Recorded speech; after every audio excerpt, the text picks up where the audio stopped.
வணக்கம். புதிய செய்திகளோடு இணைந்திருக்கின்றீர்கள். விரிவான செய்திகளுக்கு செல்ல முன்னதாக முதலில் தலைப்புச் செய்திகள். கல்முனை வடக்கு பிரதேச செயலகத்தின் மீதான தொடர்ச்சியாக நிர்வாக அடக்குமுறைகளுக்கு எதிராக வெடித்த போராட்டம்.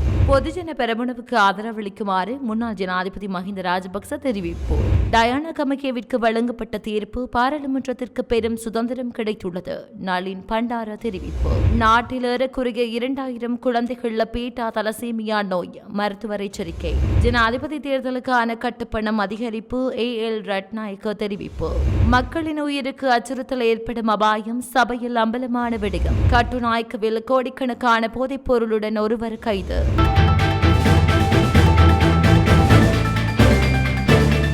கல்முனை வடக்கு பிரதேச செயலகத்தின் மீதான தொடர்ச்சியாக நிர்வாக அடக்குமுறைகளுக்கு எதிராக அங்குள்ள பொதுமக்கள் இன்றும் கவனஈர்ப்பு போராட்டத்தை முன்னெடுத்து வருகின்றனர். குறித்த பிரதேச செயலகத்தின் முன்பாக கடந்த மார்ச் மாதம் திங்கட்கிழமை பொதுமக்கள் பல்வேறு சுலோகங்களை உள்ளடக்கிய பதாதைகளை தாங்கிய வண்ணம் அமைதி வழியில் ஒன்று கூடி போராட்டம் ஒன்றினை முன்னெடுத்திருந்தனர். அதன் தொடர்ச்சியாக 45வது நாளான இன்றும் பல்வேறு சுலோகங்களை முன்வைத்து போராட்டத்தை தொடர்ந்து மேற்கொண்டு வருகின்றனர். எனினும் கடந்த தினங்களை விட குறைந்தளவான மக்களை குறித்த போராட்டத்தில் பங்கேற்று வருவதை காண முடியும்.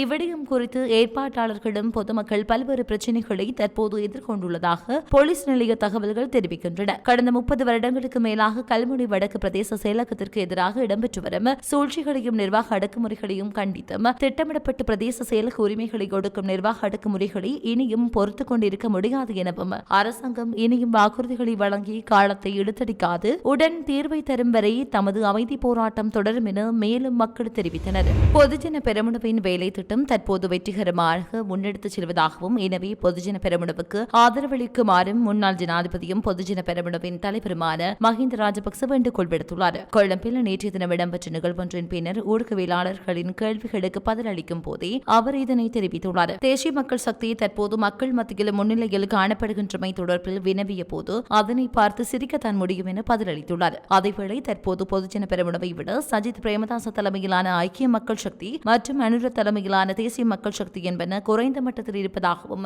மஹிந்த ராஜபக்ச இதன் போது சுட்டிக்காட்டியுள்ளார். அத்துடன் பொதுஜன பெரமுனவின் வேலை திட்டம் மிகவும் வெற்றிகரமான முறையில் முன்னெடுத்துச் செல்வதாகவும் இதன் மூலம் மக்கள் நம்பிக்கையுடன் இருக்க முடியும் எனவும் முன்னாள் ஜனாதிபதி தெரிவித்துள்ளார். டயானா கமகேவின் பாராளுமன்ற உறுப்பினர் பதவி இல்லாமல் போனமை பாராளுமன்றத்திற்கும் சபாநாயகருக்கும் பெரும் சுதந்திரம் கிடைத்ததை போன்றது என எதிர்க்கட்சி பாராளுமன்ற உறுப்பினர் நளின் பண்டார தெரிவித்துள்ளார். பாராளுமன்றத்தில் நேற்றைய தினம் விசேட கூற்றை முன்வைத்து உரையாற்றும் போதே அவர் இவ்வாறு குறிப்பிட்டுள்ளார். அவர் மேலும் கருத்து தெரிவிக்கையில், பாராளுமன்ற உறுப்பினராக இருந்த டயானா கமகே தொடர்பான இரட்டை குடியுரிமை தொடர்பான வழக்கில் உயர்நீதிமன்றத்தினால் முக்கிய தீர்ப்பு வழங்கப்பட்டுள்ளது. இதன்படி அவர் இன்று முதல் பாராளுமன்ற உறுப்பினர் அல்ல. இதன் மூலம் இந்த பாராளுமன்றத்திற்கு பெரும் சுதந்திரம் கிடைத்துள்ளது என்பதுடன் சபாநாயகருக்கும் பெரும் சுதந்திரம் கிடைத்துள்ளது என தெரிவித்துள்ளார். ஜனாதிபதி தேர்தலுக்கான கட்டுப்பண தொகையை மிக பாரிய அளவில் அதிகரிப்பதற்கு தீர்மானிக்கப்பட்டுள்ளது. கட்டுப்பணத்தை அதிகரிப்பது குறித்த யோசனைகள் பெற்றுக் கொள்ளப்பட்டதாக தேர்தல் ஆணைக்குழுவின் பிரதானி ஏஎல் ரட்நாயக்க தெரிவித்துள்ளார். பொது மற்றும் சிவில் அமைப்புகளிடமிருந்து இது குறித்த யோசனைகள் கோரப்பட்டதாக தெரிவித்துள்ளார். கட்டுப்பண தொகையை அதிகரிக்க வேண்டும் என தேர்தல் கண்காணிப்பு அமைப்புகள் வலியுறுத்தியுள்ளதாக தெரிவித்துள்ளார். நாடாளுமன்றம், சட்டமா அதிபர் திணைக்களம், ஏனைய பொது நிறுவனங்கள் மற்றும் தனியார் துறையினரின் யோசனைகளின் அடிப்படையில் இந்த பரிந்துரை செய்யப்பட்டுள்ளதாகவும் தேர்தல் ஆணைக்குழு தனித்து இந்த தீர்மானத்தை எடுக்கவில்லை எனவும் அவர் தெரிவித்துள்ளார். இதேவேளை அரசியல் கட்சி ஒன்றின் வேட்பாளரது கட்டுப்பண தொகையை 2.4 மில்லியன் ரூபாவாகவும் சுயாதீன கட்சி வேட்பாளரின் கட்டுப்பண தொகையை 3.1 மில்லியன் ரூபாவாகவும் அதிகரிக்க யோசனை முன்வைக்கப்பட்டுள்ளதாக முன்னிலை சோசலிச கட்சியின் பிரச்சார செயலாளர் துமிந்த நாகமுவ தெரிவித்துள்ளார். ஜனாதிபதி தேர்தலில் போட்டியிடும் அரசியல் கட்சி ஒன்றின் வேட்பாளர் தற்பொழுது 50,000 ரூபாவினையும் சுயாதீன குழுவொன்றின் வேட்பாளர் 75,000 ரூபாவினையும் கட்டுப்பணமாக செலுத்த வேண்டும் என தெரிவித்துள்ளார். குறிப்பிட்ட ஒரு வகுப்பைச் சேர்ந்த சமூகத்தினர் அரசியலில் ஈடுபடுவதனை வரையறுக்கும் நோக்கில் இவ்வாறு கட்டுப்பண தொகை அதிகரிக்கப்படுவதாக அவர் குற்றம் சுமத்தியுள்ளார். ஸ்ரீலங்கா சுதந்திர கட்சியில் இருந்து மஹிந்த அமரவீர, துபிந்த திசாநாயக்க, லசந்த அழகியவண்ண உள்ளிட்டவர்களை நீக்குவதற்கு எதிரான தடை நீக்கப்பட்டுள்ளது. இது தொடர்பான வழக்கு நேற்றைய தினம் கொழும்பு மாவட்ட நீதிமன்றத்தில் விசாரணைக்கு எடுத்துக் கொள்ளப்பட்ட போது குறித்த தடை உத்தரவு நீடிக்கப்பட்டுள்ளது. இம்மாதம் 15ஆம் தேதி வரை குறித்த உத்தரவு நடைமுறையில் இருக்கும் என அறிவுறுத்தப்பட்டுள்ளது. வழக்கு தொடர்பான ஆட்சேபனைகளை முன்வைக்குமாறு பிரதிவாதி தரப்பான மைத்ரிபால ஸ்ரீசேன தரப்பினருக்கு நீதிமன்றம் அறிவுறுத்திய போதும் அவர்கள் ஒரு வார கால அவகாசம் கோரியுள்ளனர். அதன் அதனையடுத்து வழக்கின் மேலதிக விசாரணைகள் எதிர்வரும் 25ஆம் தேதி நடைபெறவுள்ளதாக அறிவிக்கப்பட்டுள்ளது. வாகன இறக்குமதி கட்டுப்பாடுகளை நீக்குவது தொடர்பான விசேட அறிக்கையை வாகன இறக்குமதியாளர்கள் தமக்கு விரைவில் வழங்க உள்ளதாகவும் இறக்குமதி கட்டுப்பாடுகளை தளர்த்துவது தொடர்பிலான விரிவான தகவல்கள் அதில் உள்ளடக்கப்படும் எனவும் நிதி ராஜாங்க அமைச்சர் ரஞ்சித் சியாமலப்பிட்டிக தெரிவித்துள்ளார். வாகன இறக்குமதியாளர்கள் சங்கத்திற்கும் அமைச்சருக்கும் இடையிலான கலந்துரையாடல் ஒன்று இடம்பெற்ற போதே இவ்வாறு தெரிவித்துள்ளார்.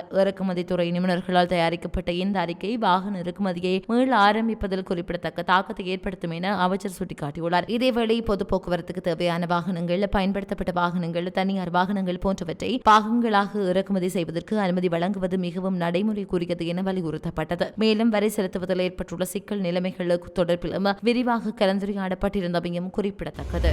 நாட்டின் பல மாகாணங்களில் பிற்பகல் 2 மணிக்கு பின்னர் மழை அல்லது இடியுடன் கூடிய மழை பெய்யக்கூடும் என வளிமண்டலவியல் திணைக்களம் எதிர்ப்பு கூறியுள்ளது. இடியுடன் கூடிய மழையுடன் தற்காலிக பலத்த காற்று மற்றும் மின்னலினால் ஏற்படக்கூடிய ஆபத்தை குறைப்பதற்கு தேவையான முன்னெச்சரிக்கை நடவடிக்கைகளை எடுக்குமாறு பொதுமக்களிடம் வளிமண்டலவியல் திணைக்களம் கோரிக்கை விடுத்துள்ளது. மேற்கு மற்றும் தென் மாகாணங்களிலும் காலை வேளையில் பரவலாக மழை பெய்யக்கூடும். வடமத்திய, மத்திய, சப்ரகமுவ, ஊவா மற்றும் கிழக்கு மாகாணங்களிலும் முல்லைத்தீவு மாவட்டத்திலும் சில இடங்களில் 75 மில்லிமீட்டர் பலத்த மழைக்கு வாய்ப்புள்ளதாக அந்த திணைக்களம் தெரிவித்துள்ளது. நாட்டில் ஏறக்குறைய 2000 குழந்தைகள் பீட்டா தலசீமியா நோயினால் பாதிக்கப்பட்டுள்ளனர் என தலசீமியா நோய் வைத்திய நிபுணர் வைத்தியர் EM ரஞ்சனி ஏத்ரிசூரிய தெரிவித்துள்ளார். குறித்த நோய் நிலைமையை முன்கூட்டியே கண்டறிவதன் மூலம் தலசீமியா நோய் கொண்ட குழந்தைகள் பிறப்பதை தடுக்க முடியும் என அவர் கூறியுள்ளார். சர்வதேச தலசீமியா தினத்தை முன்னிட்டு நேற்று கொழும்பு சுகாதார மேம்பாட்டு அலுவலகத்தில் நடைபெற்ற ஊடகவியலாளர் மாநாட்டிலேயே விசேட வைத்தியர் இதனை குறிப்பிட்டுள்ளார்.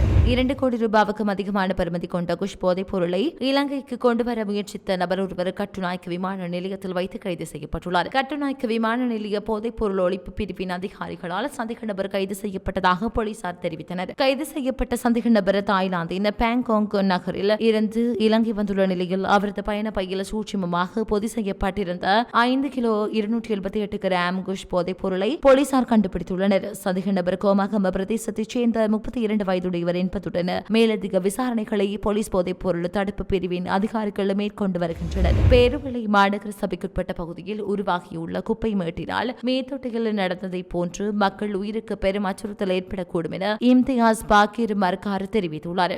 நாடாளுமன்றில் அவர் இந்த விடயத்தை தெரிவித்துள்ளார். அவர் மேலும் கருத்து தெரிவிக்கையில் பேருவளை மாநகர சபைக்குட்பட்ட பகுதியில் கழிவுகளை அகற்றும் முறையினால் பாரிய குப்பை மேடு உருவாகியுள்ளது. இந்த குப்பை மேட்டினால் மேத்தொட்டியில் நடந்ததை போன்று உயிருக்கு பெரும் அச்சுறுத்தல் ஏற்படக்கூடும். பேருவளை கடத்துறை பிரதேச செயலக பிரிவுகளின் சுகாதாரத்துறையின் பொறுப்பு மாகாண சபைக்கு இல்லை, நேரடியாக மத்திய அரசாங்கத்துக்கே உள்ளது. குறைந்த வருமானம் கொண்ட மக்கள் வாழும் பிரதேசங்களிலேயே இந்த கழிவுகள் கொட்டப்படுகின்றன. பேருவளை குப்பை மேட்டை அகற்றி கழிவுகளை அகற்றுவதற்கு நிலையான தீர்வை வழங்க சுகாதார, சுற்றாடல், உள்ளூராட்சி அமைப்புகள் உட்பட அனைத்து தரப்பினரையும் அழைக்க வேண்டும் என தெரிவித்துள்ளார். அதிக சம்பளம் தருவதாக கூறி நேர்காணலுக்கு அழைக்கப்பட்ட திருமணமான இளம்பெண்ணை தவறான நடத்தைக்கு உட்படுத்தியதாக கூறப்படும் கோடீஸ்வர வர்த்தகர் தொடர்பில் கொள்ளப்பட்டி போலீசார் விசாரணைகளை ஆரம்பித்துள்ளனர். கொள்ளப்பட்டி போலீசார் நேற்று கோட்டை நீதவான் கோசல சேனாதிரவிடம் இதனை அறிவித்துள்ளனர். இந்த சம்பவம் தொடர்பான விசாரணைக்கு தேவையான தொலைபேசி பகுப்பாய்வு அறிக்கைகளை விசாரணை அதிகாரிகளுக்கு வழங்குமாறு தொலைபேசி நிறுவனங்களுக்கு கோட்டை நீதவான் உத்தரவிட்டுள்ளார். குறித்த வர்த்தகர் வாட்ஸ்அப் மூலம் முறைப்பாடு செய்தவரை அடையாளம் கண்டுகொண்டதாகவும் நேர்முக பரீட்சைக்கு வருமாறு அறிவித்ததன் பிரகாரம் திருமணமான இளம்பெண் தனது கணவருடன் கொள்ளுப்பட்டி பிரதேசத்தில் உள்ள சொகுசு அடுக்குமாடி குடியிருப்பில் உள்ள வீடொன்றுக்கு சென்றுள்ளதாகவும் போலீசார் நீதிமன்றில் தெரிவித்திருந்தனர். இதன்போது இளம்பெண்ணின் கணவரை கீழே தடுத்து வைத்துவிட்டு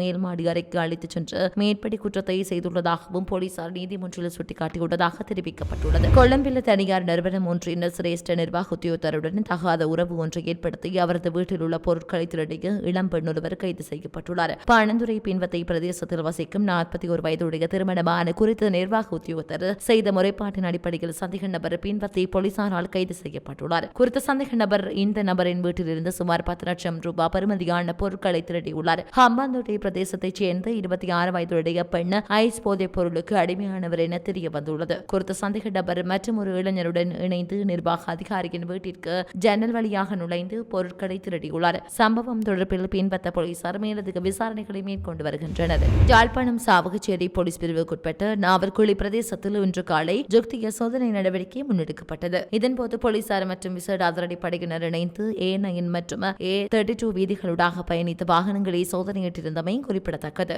போலீஸ் அதிபர் தேசபந்து தென்னக்கோன் அவர்களது ஆலோசனைக்கு அமைவாக போதைப் பொருளை கட்டுப்படுத்தும் நோக்குடன் நாடளாவிய ரீதியில் ஜுக்திய சுற்றி வளைப்பு நடவடிக்கை இடம்பெற்று வருகின்றமையும் குறிப்பிடத்தக்கது. குறிப்பிடத்தக்கது.